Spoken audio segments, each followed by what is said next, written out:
Labas visiems. Iš tiesų labai džiaugiuosi šito renginiu ir sėdėjau pati labai gardžiai juokiausi ir dar kartą įstikinau, kad apie tas nesėkmės istorijas per mažai mes šnekame, turime daugiau dalintis ir ypatingai gal tėvai vaikam pasakoti ir vadovaujantis savo kolegom ir taip toliau, nes kuo daugiau kalbame, tuo akivaizdu, kad tikrai visiems labai naudinga ir visus labai įkvepia. Na ir šiandien aš pasidalinsiu savo istoriją, tai iš tiesų, kaip ir buvo minėta, man teko 12 metų ragauti migranto duonos ir turiu 2 vaikus, 2 šunis ir šiaip mėgstu paprastus dalykus, gaminti valgyti, skaityti, sportuoti, ypatingai patinka golfas, bet šiandieną noriu pasidalinti keletą tokių profesinių savo ir asmeninių istorijų. Tai pirmoji istorija, dabar pabandau paspausti, gerai veikia. Jinai kelia mus atgal laiku, daug metų atgal. 99 metais atvykau į Ameriką, studijavau tuo metu magistratūrą finansų ir labai susidomėjau rinkomis. Kaip žinote, tie metai buvo tokie įžymus, nes kilo burbulas, .com burbulas, kur kilo akcijų kainos nežmoniškai daug. Ir aš, aišku, kaip ir tos srities studentė, sekiau, žiūrėjau, kas vyko ir labai norėjau pradėti tenai dirbti tam sektoriuje.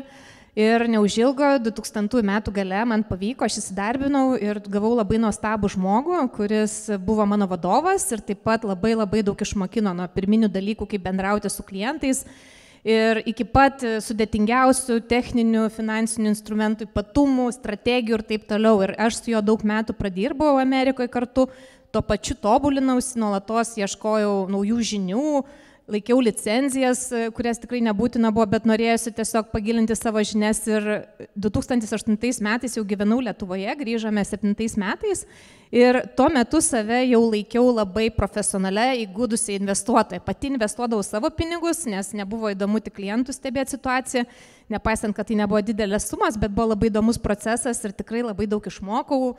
Turėjau daug sėkmės istorijų, buvau uždirbus labai kelis kartus padidinus ne vieną investiciją, šiek tiek praradus minimaliai, gal, sakykime, kokį 10-20% investicijos, tai turėjau įvairios patirties ir atrodė, kad tikrai viską suprantu rinkose ir esu be galo patyrus.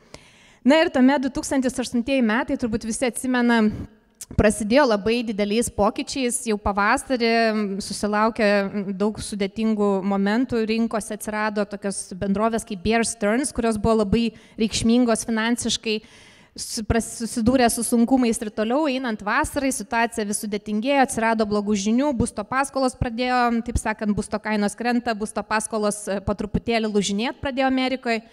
Na ir aš, kaip ir visi investuotojai, supratau, kad ateina toks neramus metas ir kasgi vyksta mūsų galvose, kai tu investuoji, tai visuomet galvoji, kaipgi čia iš to uždirbti. Dabar tai jau tas metas ateina, bus dideli sukrėtimai ir tikrai aš jau ruošiuosi tam momentui. Visapusiškai pradėjau stebėti vieną banko akciją ir tas bankas buvo labai reikšmingas, buvo pagal dydį 3-4 Amerikoje ir kažkaip ta akcija visus metus krito, nuo $80 prasidėjo, buvo 60, 40, 20. Kaip ir atrodė, yra problemų šiokių tokių, bet netrodė jos tokios reikšmingos ir atrodė, kad jie turėtų susitvarkyti. Ir buvo ta rugsėjo kažkelintoji savaitė, turbūt antroji, kad prasidėjo dar aišėjo blogų žinių, akcija toliau pradėjo kristi. Na ir aš galvoju, čia tikrai labai svarbus reikšmingas bankas, jau turbūt suprantat, apie kokį banką aš kalbu. Ir galvoju, čia tas mano momentas ir dabar aš nusipirksiu tą akciją, nes net negaliu pagalvoti, kas būtų, jeigu jiem leistų bankrutuoti. Toks scenarius yra neįmanomas, jos privalo išgelbėti, yra 4. reikšmingiausias bankas visoje Amerikoje ir aš tuo metu gal ir ne pačią reikšmingiausią sumą, tačiau tai, ką turėjau, visą tą sumą sugalvojau investuoti į tą akciją. Tai buvo penktadienis, per savaitgalį įvyko tas sprendimas ir buvo vis dėlto neišgelbėtas tas bankas ir buvo paskelbta bankroto procedūra ir pirmadienį aš supratau, kad per 24 valandas praradau realiai 100% savo investicijos. Visiškas feilas, ateini darbą, tikrai pojūčiai patys blogiausi, toks lūzeris esi, visiškas lūzeris, praradai visus pinigus, pats investuoji, patarinėjai klientam, kažkaip, tikrai ta savijauta labai bloga. Kas gal truputėlį džiugu buvo, kad nepasidalinau su nieko tą idėją, niekam nepasakojau ir iš tiesų neteko kitiems susidurti su šituo momentu. Beje, čia yra toks legendinis South Park filmukas apie investavimą, tai kas nematėt, būtinai pažiūrėkit, tikrai labai gerai apibūdina tų metų rinkų situaciją. Na ir aišku, ką iš tos situacijos dar pasiėmiau apie tai, kad Neįvertinau savo rizikos, pervertinau savo jėgas, nepasitariau, nepasikonsultavau, nors aplinkui buvo daugybė protingų žmonių ir tikrai galėjau bent jau gauti daugiau nuomonių. Ta rizikos vertinimą visam gyvenimui įgijau, supratau, kad visi ant popieriaus gali parodyti, kad toleruoja tą riziką, bet realiai, kai tu pats prarandi viską, supranti, kad tau tai nėra toleruotina rizika ir aišku, tai labai naudinga buvo toliau dirbant su klientais. Taigi pirmoji ta istorija, na ir aišku, keliaujam toliau. Tuo metu dirbau investavime ir Lietuvoje kūrėm naują privačios bankininkystės verslą. Tai tokia paslauga, kuri skirta turtingiam klientam, kur investuoja milijonai ir daugiau ir tu su jais labai individualiai dirbi, profesionaliai, diskretiškai pristatai investavimo pasiūlymus ir ieškai jam geriausių pasiūlymų, kaip investuoti turtą, atsižvelgusi visų turtų klases ir bendrai visas esamą jų situaciją. Tai tas laikas, tie patys metai, 2008-ieji, toks ne pats geriausias, rinkos lūžta, spalį toks visiškai grandiozinis yra nukritimas akcijų. Lapkritį šiek tiek aprimsta situacija, bet visi vaikšto nosį nukabinę, visi praranda pinigus didžiulius, visi turi finansinių sunkumų, bankai nebeskolina, daugybė problemų. Na, tai nusprendėm, tik pradėjom veiklą, aš metus laiko dirbau su kolega Lietuvoje, turėjom kolegas taip pat Estijoje, kad vis dėlto gal nėra pats geriausias laikas važiuoti pa žmonės sveikinti ar kviesti vakarienės, ar teikti kažkokias brangias dovanas, nes visi tikrai susiduria su ryškiais sunkumais. Paprasčiausių būdų pasveikinsim, išsiųsim elektroninį laišką. Nieko čia sudėtingo, mūsų kolegos iš Estijos padarė labai gražų šabloną, tikrai buvo labai toks teisingas, reikalingas pasveikinimas, atsiuntė mum, mes Lietuvoje su kolega pasižiūrėjom, išsivertėm, kadangi vis tiek norisi su klientais lietuviškai bendrauti iš anglų kalbos. Nu, gale kontaktai mūsų ir aišku, didelėm raidėm buvo parašyta private banking. Tai mes parašėm privati bankininkystė. Taip labai stambiai, kad gražiai matytųsi, nes kažkaip pagalvom lietuviškai vis tiek mieliau visiems skamba.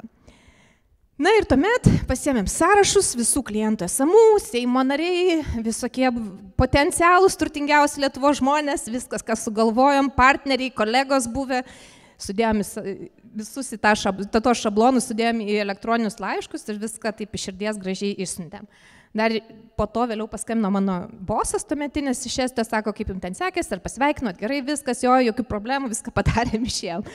Na ir vėliau, po kurio laiko, jau praėjus keliom valandom, aš atsidarau tą savo išsiųstų elektroninių laiškų dėžutę ir aš irgi taip pat nutirpsta man visas kūnas ir nueina viskas taip per kojas net ir aš negaliu patikėti, ką aš pamatau.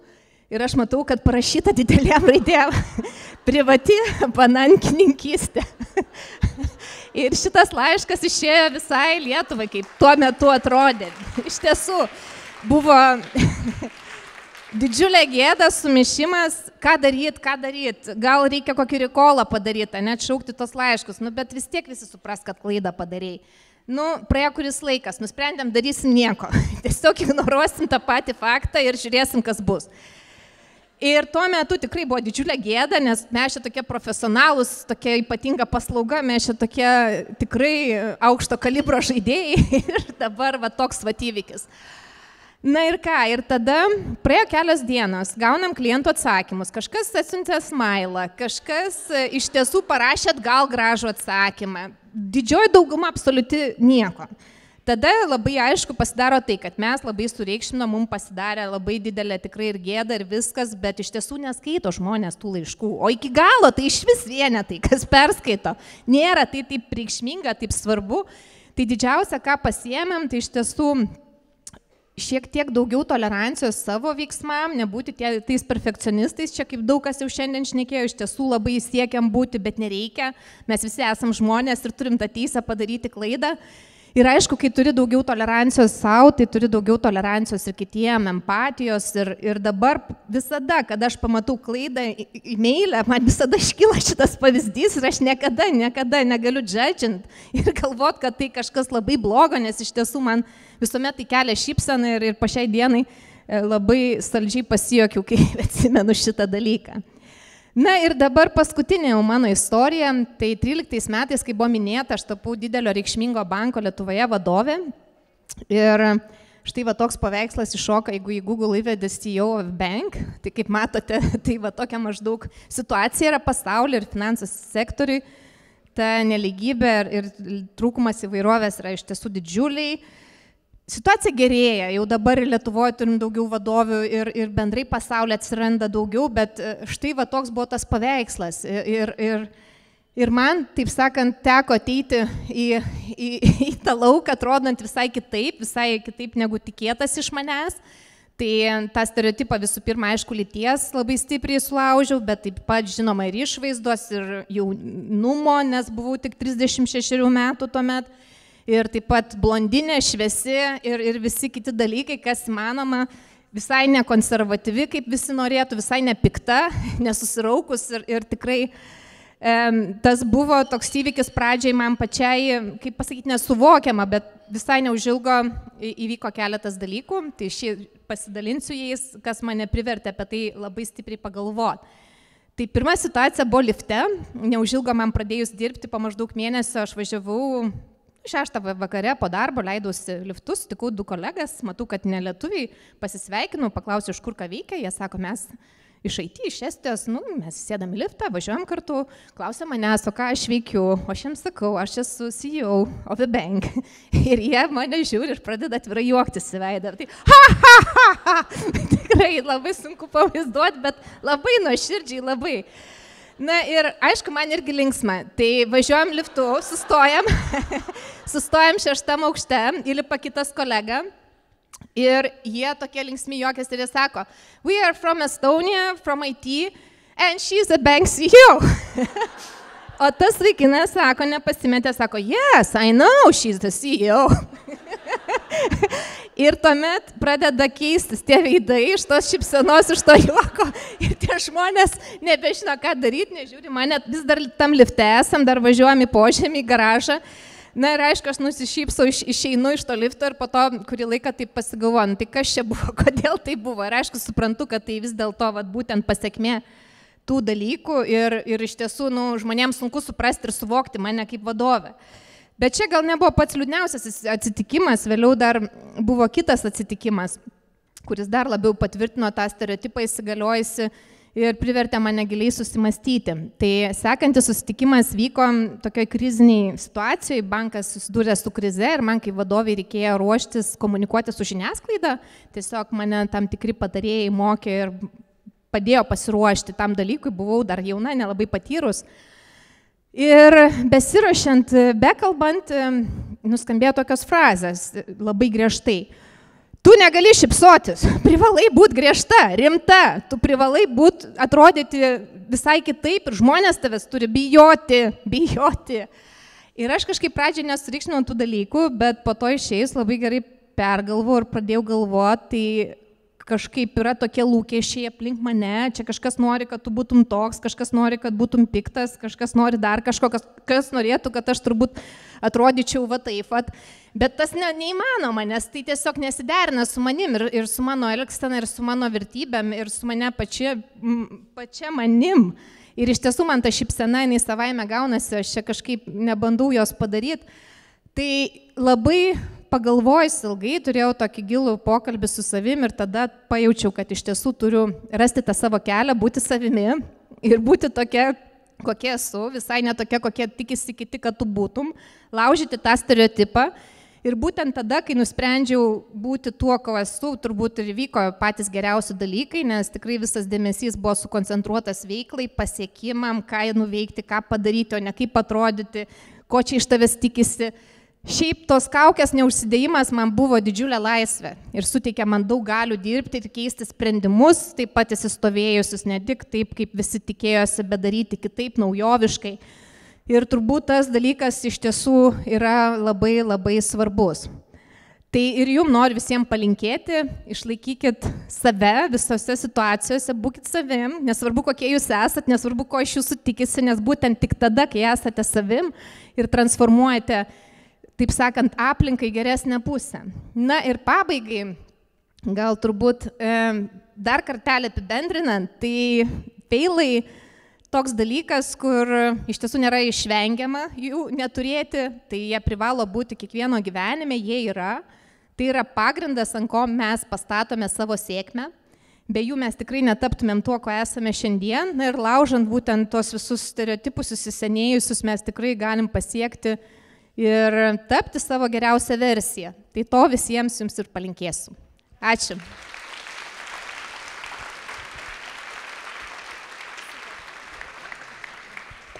Ačiū, Dovilė. O ar tuo metu, kai jau buvo priimtas sprendimas galų gale būti savim ir nebandyti būti griežta, pikta ar vyru, ar jautėsi, kad aplinkui irgi kažkas keičiasi? Ta prasme, kad žmonės pradeda suvokti, kad tai nebūtina būti piktam ir visokiam kitokiam. Aš manau, kad tikrai taip. Ir tai visų pirma ne tik, kaip pasakyti, sprendimas viduje, daugiau atsispindėjo išorės darbuose. Man, pavyzdžiui, iš tiesų rūpėjo žmonės. Man nebuvo tai, kad man čia reikia įsitaisyti aukštoj pily ir žiūrėti, kaip ten viskas vyksta, jūs ten tvarkykitės. Man iš tiesų norėjosi prisiliesti daugiau prie įvairių sričių. Ir padėti, kaip sakant, kitiem rasti, atrakinti tas savo duris ir tuo pačiu įgalinant juos ir leidžiant jiem priimti savo sprendimus. Tai aš manau, kad vienareikšmiškai pirminis dalykas, ką tai padaro, tai sušildo tą aplinką, bet tuo pačiu keičia žmonės. Tai iš tiesų yra transformuojantis dalykas. Tie bičiukai lifte irgi kažką naujo tikrai sužinojo tą dieną. Aš tai galvoju, jie turbūt paskui pusę metų ėjo ir visiems pasakojo tą istoriją, kad įsivaizduoju. Nu gal nežinau, gal čia taip jau drąsu būtų. Ok, tai ne taip stipriai jos sukrėtė šitas, bet kaip minimum buvo nustebę. Gerai. Bet aš tai pasakoju, ta istorija dažnai man tikrai liko labai viduje. Aš čia dabar irgi pasakosiu tą istoriją ir aš tiesą sakant apie jūs žinau dar vieną, kaip jūs kofeinę susitikot su kita mergina, kurią jūs buvo atskyrusi kaip Swedbankas didelę paramą ir jūsų nepažino irgi ir sako, aš bendrauju, man su manim kažkas bendrauju ir sako, aš tik paskui, sako, kitą dieną supratau, kad čia mūsų pagrindinis donoras buvo, sako, čia buvo CEO, o aš ten kofeinė, aš irgi Dovilė, ten kažką, sako, ir sako, man irgi nutirpo kojos rankos po kažkiek laiko, sako, kažkai atkasiau. Tai žiauriai fainai. Jo, būtent čia komplimentas, aš irgi galvoju, čia yra komplimentas, kad tas, poza ta nėra laikoma, ar ne? O ką reikėtų daryti, kad daugiau turėtumėm moterų paguglinę Bank of CEO?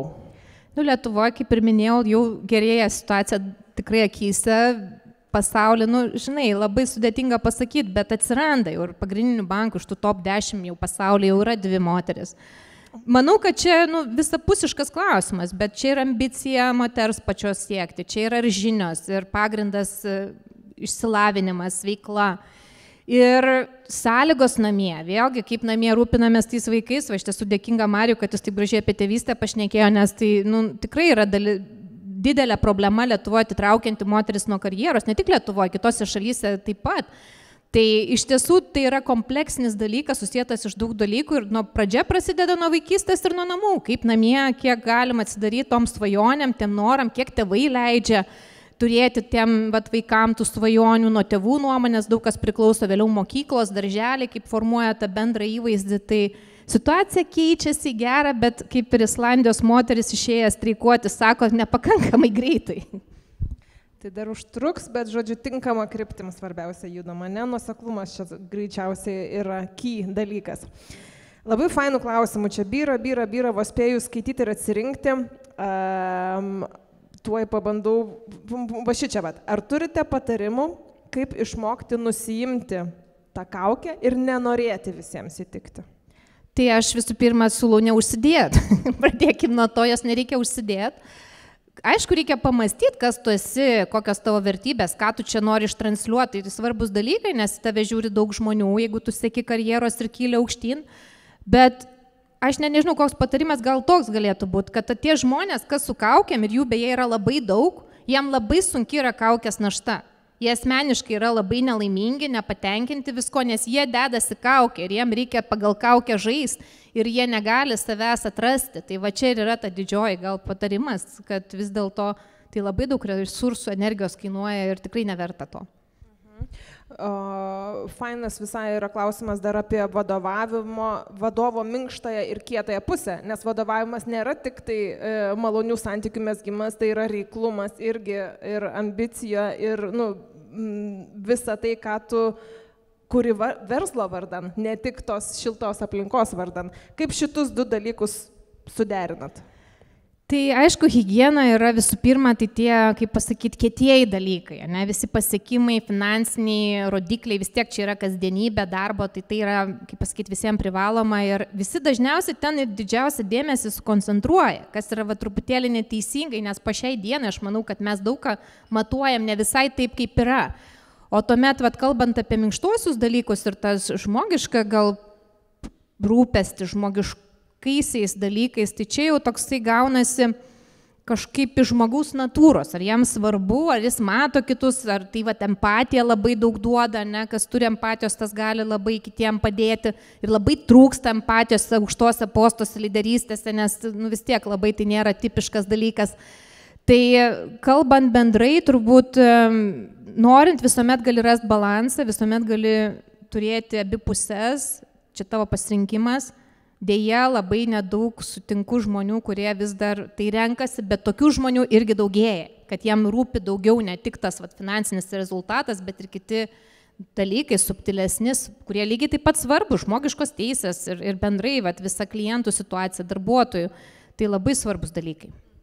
Ir dar reikia nepamiršti, kad vadovas irgi dažnai turi virš savęs vadovus, kur irgi reikia mokėti suderinti dar ir šitus dalykus. Būti vienoj roliai tuo, kuris turi deliverinti, ar ne, ir kitoj roliai tuo, kur turi rasti ryšį su kitais, kad deliverintų jie.